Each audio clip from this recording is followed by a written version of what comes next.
السلام عليكم ورحمة الله وبركاته. أهلا بكل جماهير الهلال حوالين العالم. مباراة رائعة جدا جدا استطاع نادي الهلال السعودي فيها أن هو يفوز والحمد لله على نادي الوداد الرياضي ويذهب بعيدا إلى ربع النهائي. بيني وبينكم قبل ما تبدأ المباراة أنا كنت حاطط إيدي على قلبي، أنا ما كنتش متفائل بأن نادي الهلال يقدر يفوز على نادي بقيمة الوداد الرياضي. الحمد لله فوزنا 2-1. سجل لنادي الهلال كل من سافيتش في الدقيقة 41 وروبن نيفز في الدقيقة 66. أما هدف نادي الوداد الرياضي فجه في الشوط الثاني وسجله تحديدا سيف الدين بوهرة. نادي الهلال النهاردة قدم مباراة متوازنة إلى حد كبير أداء واستحواذا وتكتيكا. إحصائيات المباراة بالنسبة لي غريبة شوية، تسديدات 12 للهلال مقابل 10 لنادي الوداد الرياضي، التسديدات على المرمى 5 مقابل 2، الاستحواذ 52% ل 48% للوداد الرياضي، التمريرات 336 تمريرة مقابل 316 تمريرة.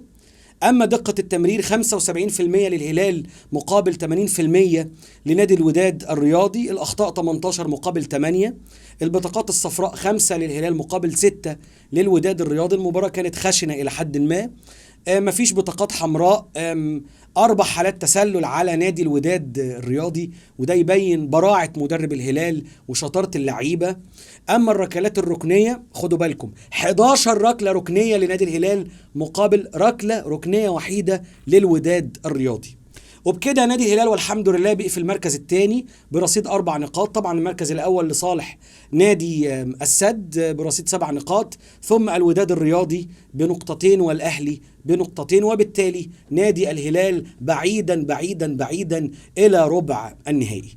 المصري اليوم الجريدة المصرية احتفلت سريعا بهذا الإنجاز وكتبت: الزعيم إلى ربع النهائي، الهلال يفوز على الوداد ويطيح به من البطولة العربية. وقالوا أيضا: حقق فريق الهلال السعودي فوزا هاما على حساب الوداد المغربي بنتيجة 2-1 في المباراة التي جمعت بينهما ضمن منافسات البطولة العربية للأندية، وأقيمت المباراة بينهم على ملعب مدينة الأمير سلطان بن عبد العزيز الرياضية ضمن منافسات الجولة الثالثة بكأس الملك سلمان. وافتتح سافيتش التسجيل للهلال في الدقيقة 41 قبل أن يتعادل الوداد في الدقيقة 64 عن طريق سيف الدين بوهرة، وأحرز نيفز هدف الفوز للهلال في الدقيقة 66. وبهذه الهزيمة يودع فريق الوداد منافسات البطولة العربية في دور المجموعات، فيما تأهل عن هذه المجموعة كل من السد القطري متصدرا والهلال السعودي وصيفا مع مغادرة أهلي طرابلس الليبي.